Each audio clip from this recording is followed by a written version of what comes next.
start with pressing the eggs and listening for that popping noise. You can see some of the fluid coming out of the eggs. And then you just scrape it like that. And I'll do the same with this egg mass.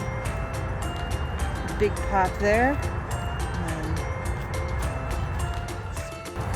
I have another one down here. That one had lots of fluid.